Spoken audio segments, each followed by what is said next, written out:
รถขี่ได้แล้วบ่ บ่ได้ พังเรียบร้อย เรียบร้อย FC ว่าซ่อมขี่ได้มือเดียวว่าซั่นขี่ได้มือเดียวเพราะว่ามันบ่ได้เป็นน้ำอันนั้นพี่น้องเนาะบ่ฮู้ว่ามันเป็นน้ำหัวเทียนบอดบ่เมื่อวานนี่เนาะสาเหตุหัวเทียนบอดเนาะอาเจียงรถไปซื้อหัวเทียนมาใหม่บัดนี้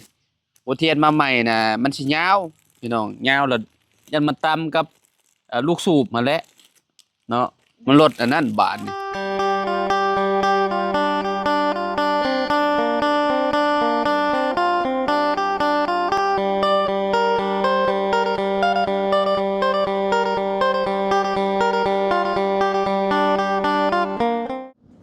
อ้าวกราบสบายดีและสวัสดีเด้อพี่น้องปองปาย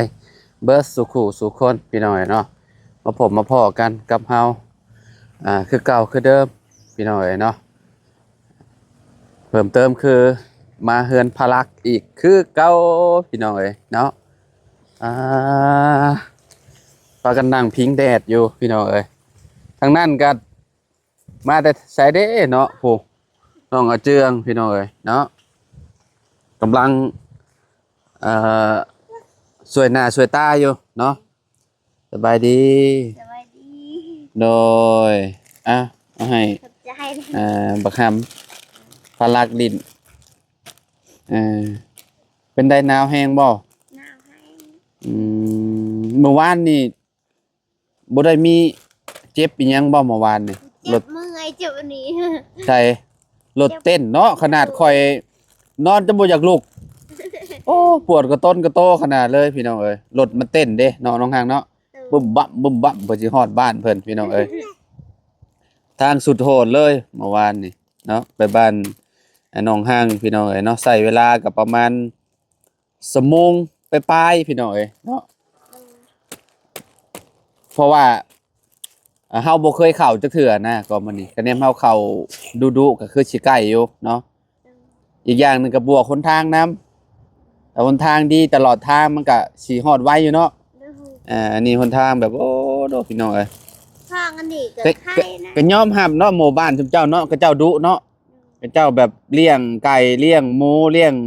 แบ้หลายๆอย่างพี่น้องเก็บแคมยามนี้ก็ได้โลหนึ่ง 6,000พี่น้องโตเปียกเนาะน้องหางเนาะแม่มโตแห้งก็โลหนึ่ง 16,000โอ้ก็ดีกว่าอยู่ซื่อๆเด้พี่น้องเนาะก็เจ้าสิไปหาเก็บแถวภูแถวหยังพุ่นแหละเนาะก็แนมเจ้าอยู่เจ้าก็ไปเก็บคือกันบ่เราไปเก็บตอนเราเป็นชาวนั้นไปเก็บเราขายนะเราชื่อชงเชื่อเวลาเฮาอยากได้นั่นได้นี่ออกมาซื้ออยู่ไสน้องแบบเสื้อพุงเสื้อผ้านี่ซื้อบันดงนี่บ่เสโปนไปอยู่บ่บ่ไปบันไดสิโปนไก่มันไกลเนาะเงินบ่เพียงพอ หมู่บ้านชุมเพิ่นบ่ได้มีไผได้พี่น้องเนาะอยู่กันแบบมืดๆเลยเนาะซื้อแต่โซล่าร์เซลล์มาใช้บางคนเพิ่นมีเงินเพิ่นก็ซื้อมาเนาะห่างเนาะแล้วก็ตีผ้าพี่น้องเนาะตีผ้าตีมีดนะแต่เจ้าสิเฮ็ดบางคนน่ะเฮ็ดมา10ปลายปีก็มีในหมู่บ้านน้องเพิ่นน่ะคือแบบเฮ็ดหลายเลยเนาะก็เจ้าตีผ้าขายให้เวียดบ่ขายให้เราลาวคือกันนี่บ่คิดว่าแบบเวียดเขาไปหาบซื้อเอาบ่แม่นเนาะก็คือคนลาวคือกันที่ซื้อเอาดวงหนึงก็ประมาณ150,000พี่น้องเนาะ100 กว่าบาทเนาะ ก็เจ้าดุเพื่อนก็เจ้ารถลังใหญ่แถวนั้น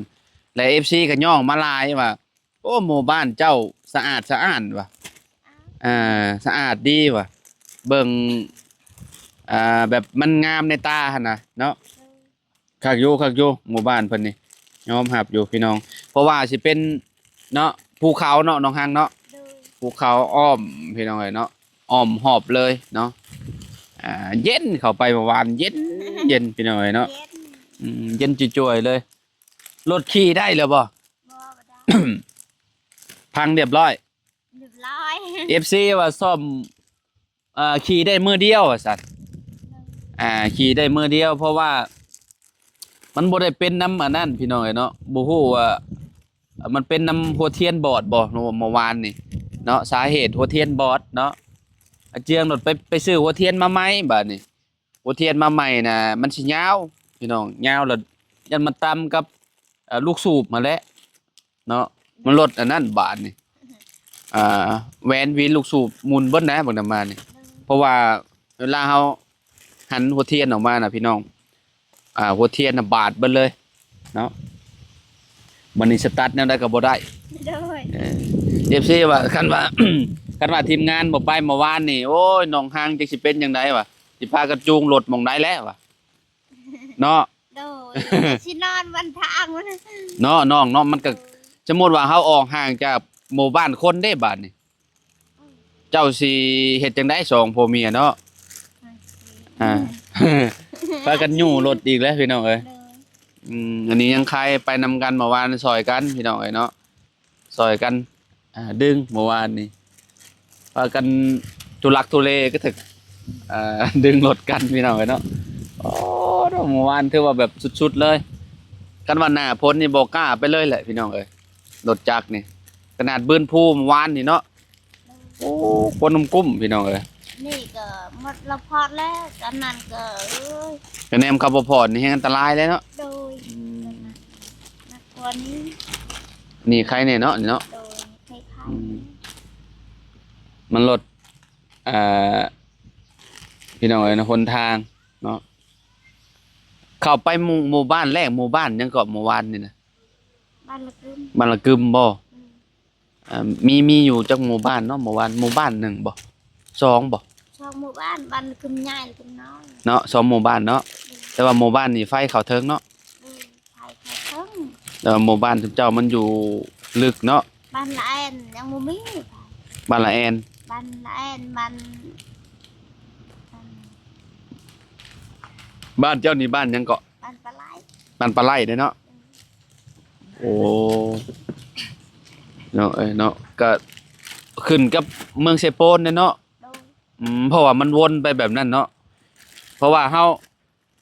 เข้านี่เส้นเมืองน้องก็จริงแต่ว่ามันสิอ้อมมาแบบนี้เนาะห่างเนาะมันสิอ้อมมาแบบนี้พี่น้องมันสิอ้อมมาวนกลับคืนมานะเนาะ โดย ก็เลยขึ้นกับเมืองเชโปนเนาะอาจจะเอาอันแกะให้เพิ่นดู อัน นี่แกะจะพลักลองแกะให้เพิ่นดูให้เพิ่นลิ้นเพิ่นจะลิ้นอยู่ข้างในเนี่ยพ่อกับแม่เดินทางมาฮอดจะมุ่งได้เนาะ โอ้แล้วก็มามื้อนี้ เอ่อมื้อนี้คือสิมาหลายคนอยู่มื้อนี้เนาะพี่น้องก็ท่าเบิ่งนํกันเนาะเพิ่นแค่เอาเพิ่นออกแล้วบ่ลูกจะออกแล้วนั่นเนาะระวังคาคอคนเด้อเพิ่นเคยกินบ่แบบนี้นะ เฮ้ยเรา กินอยู่เหรอวะเออ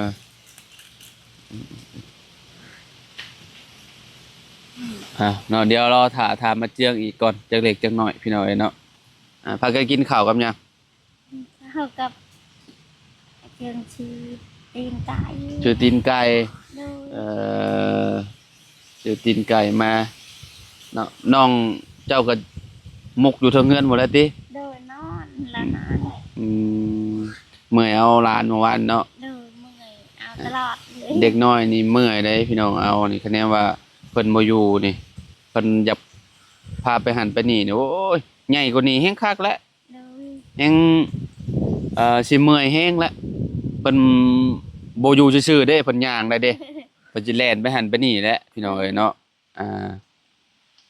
ยากเติบแล้ว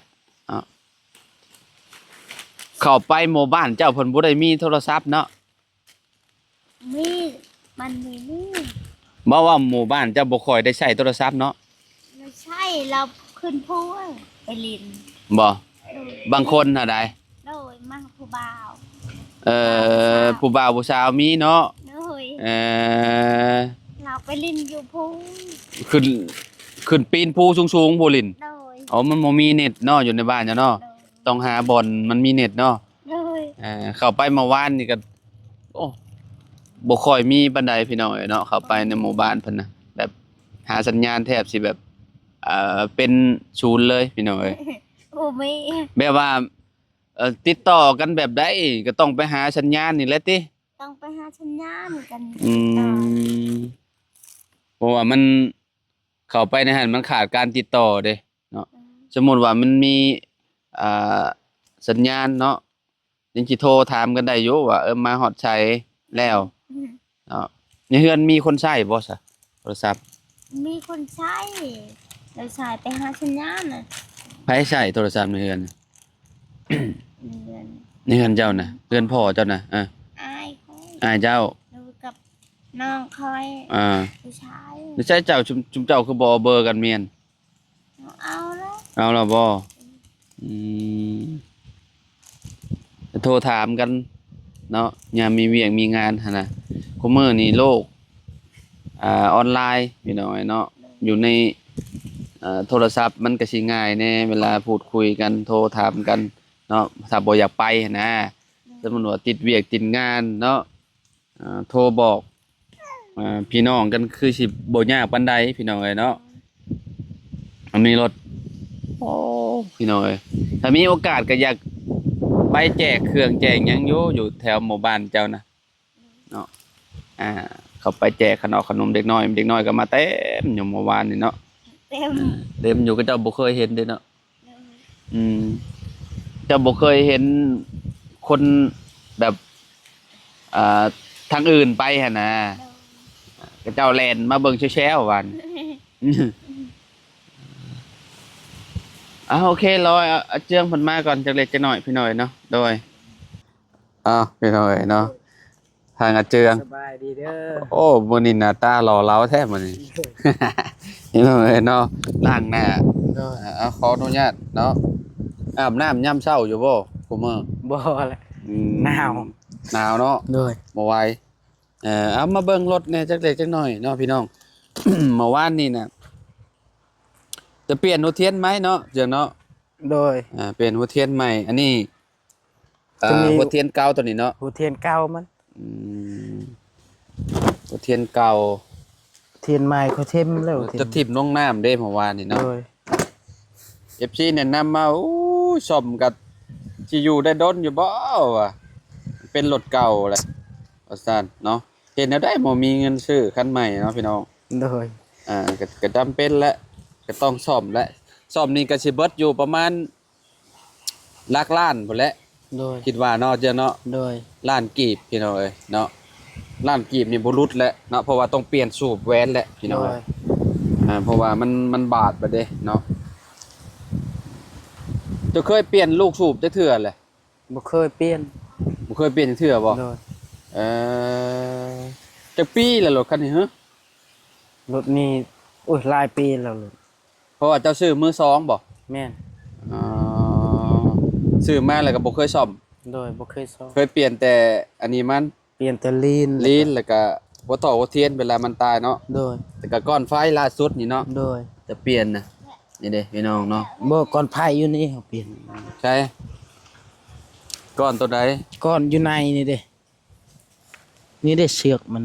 อืม ก้อนอยู่ไหน ไฟตัวข้างในพี่ โดย โอ้อันนี้ก้อนนี้ยังมัน ก่อนสิไลไอตัวนั้น PU เนาะ โดย อืมพี่น้องเอ้ยเนาะบ่มีรถขี่ไปเฮ็ดเวียกแล้วบัดนี้เนาะ โดย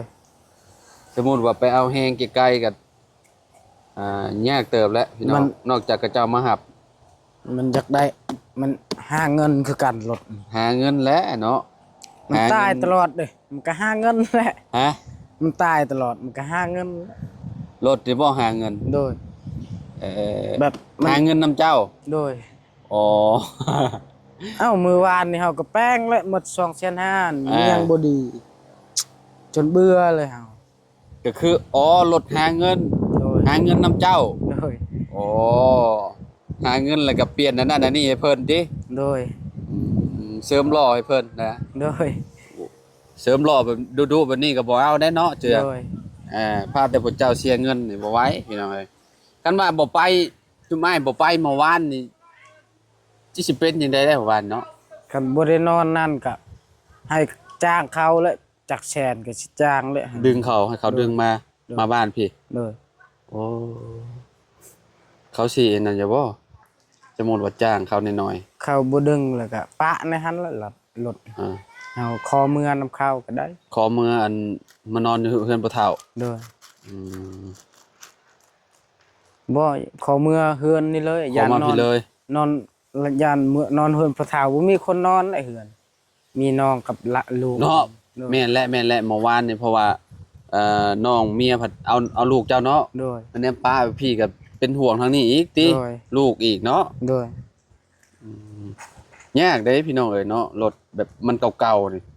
ไปทางใดก็แบบเสี่ยงหั่นน่ะสมมุติว่าเฮาไปไกลๆนี่แฮงคักยันเพิ่นพังเนาะ โดย จะเพิ่นสิพังตอนใดหั่นน่ะเฮาพอดบ่ฮู้หั่นน่ะบางทีเฮาแล่นไปไกลๆพอไปนอกซะเนาะเอาอีกแล้วเสียเงินอีกพี่น้องอันนี้ก็คือกันแหละเนาะแท็กซี่ได้ซ่อมตอนใดแหละวันนี้ โดย เงินกับบ่มีเนาะ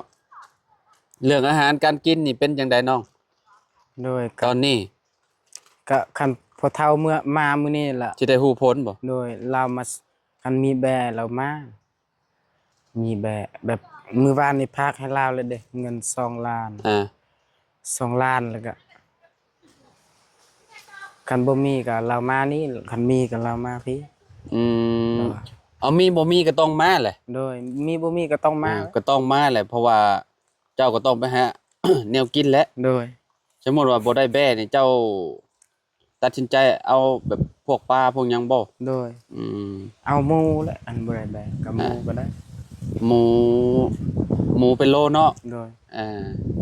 นั่นแหละซะเนาะแต่ว่าแบบอันนั้นได้ซะบัดนี่หีดคองจะเด้ เฮ็ดของหมูหั่นแหละเฮ็ดของ หมู โดยบ่มี คือ หมู แบบถ้าสมมุติว่าบ่มีแบ้นี่พ่อเฒ่าเจ้าสิเอาหมู โดยบ่มีหมูแบเราก็มานี่แหละบ่มีเราก็บ่ซื้อแล้ว มารวมกันก่อน โดย หรือว่าจังใด บ่มีแบแล้วก็มาพี่แล้วก็คืนให้ค่อยเงินแล้วค่อยไปซื้ออยู่เซโปนอีกหมู เจ้าจะไปซื้อหมูอยู่ไสโบน โดย อืมคือบ่บอกเราเมียนคือบ่บอกเราเมียนอันถ้าบ่มีอันนั้นก็ให้เราเอาหมูแหละหมูไอ้โตน้อยเด้ มาเฮ็ดฮีด โดยบ่คันบ่มีเราก็มาทานอยู่ประมาณเที่ยงจังหน่อยเราก็มา อ่า ทานแต่ว่า เรื่องอันนั้นยันบ่พอกินก็เฮาซื้อแบบมันมีฮีตนำฮีตแบบขึ้นเฮือนนั่นแบก็ได้หมูก็ดี แต่ว่าถ้าบ่มีก็ต้องตัดสินใจไปเอาหมูอยู่พุ่นแล้วติ โดย อืม คันบ่ หมูกับหมูตัวน้อยก็ต้องได้เสิร์ฟอีกอาหารเจ้า หมูตัวน้อยก็ได้ซื้อปลายังอีก อืม โอ้ย พี่น้องเอ้ยเนาะมื้ออื่นแล้วขึ้นนี่ โด เนาะ ย เบามีไผเข้ามาเลย มีเบาจันทร์แล้วก็เบาบุญสารวัน อืม ได้แจ้งงบคือกันประมาณล้านสี่เหรอ ไผ มาซื้อ บาบุญ โดย มาซื้ออันนั้นซื้อผ้าห่มผ้าแพร ขึ้นเฮือนเจ้านี่ โดย อ๋อ แล้วว่าเราถามว่าคันพ่อเฒ่ามานี่มีอยู่บ่ผ้าห่มให้พ่อเฒ่าตุ่มเพราะว่าบ่มี อ่า บ่ก็อีหลีบ่มีอีหลีในเฮือนมีแต่ช่อง อืม ช่องผ้า จองผืด ช่องพื้นหนึงก็ให้น้องพายแล้วพื้นหนึงเฮาทม อืม คันบ่มีเฮาสิว่าให้พ่อเฒ่านอนเฮือนนั่นเฮาก็ไปนอนเฮือนพ่อละ อืมก็แล้วแหละก็เนาะพี่น้องเอ้ยมีบ่ฮู้ว่าเพิ่นสิอันมาจากคนหั่นน่ะ โดย ทางพ่อเฒ่าเจ้าน่ะ โดย มา 3-4 คนนี่ก็คือว่าแหละบ่มีประหบไม่ตุ้มติ โดย3-4 คน5 คนพุ่นแหละ อืม มันก็หลายอยู่เขาสิมา อืม ยังอยู่บ้านน้องปูนายังบ่ได้ไปบอกซัก พี่น้องเจ้านะ โดยพี่น้องทั้ง พี่น้องทางเมียบ่ โดย อ๋อแม่นแล้วเนาะเพราะว่าอยู่บ้านน้องปูนานี่สิมีพี่น้องทางอ่าน้องฮั่งเนาะ โดย อืมมื้อนี้ต้องไปลมคนแล้วมื้อนี้เนาะวานคนแล้วเนาะ โดย ไปเล่าแหละพี่น้องเอ้ยเนาะเพราะว่ามื้อนี้ใช้เวลาเบิดมื้อแหละมื้อนี้นะ โดย งานเลาะ จังเลย เว้าคนพี่น้องเอ้ยเนาะ ว่า พออยู่บ่ซะหรือว่าเราไปใช้พอเจ้า พอ พ่อ เฮานะ แม่แม่น อยู่เฮือน อืม แต่ว่าหมดแล้วเขาบอกแล้วในบ้าน แม่นบ่เราบ่ละบ่แถวนี้ โดย เออโอเคใช่เนาะ โดย จังได้จังเดี๋ยวจังว่ากันใหม่เนาะ โดย บัดพอเรามาอีกสิเข้ามาอีกรอบหนึงพี่น้องมาเบิ่งมาชมน้องกันนั่นแหละ โดย ทางพ่อเฒ่าเนาะพ่อเฒ่ากับแม่เฒ่าเพิ่นสิได้หยังมาหั่นน่ะ โดย สิได้อันน่ะแบ้หรือว่าหมู โดย พี่น้องถ้าบ่ได้หมูก็ถ้าบ่ได้แบ้ กระมู นอเจือมเพิ่นก็สิเอาหมูพี่น้องเอ้ยเนาะเพิ่นสิไปเบิ่งเอาเนาะน้องเนาะ โดย เอาอยู่ดีมีแฮงจ้ะ โดย หนาวแฮงพี่น้อง ส ส บา บาย ย ดี ดีเด้อพอกันใหม่เด้อ โดย ไปน้องห้างไปเอาสบายดีเด้ออุ้ยลมขนาดเลยพี่น้องเอ้ยเนาะโอ้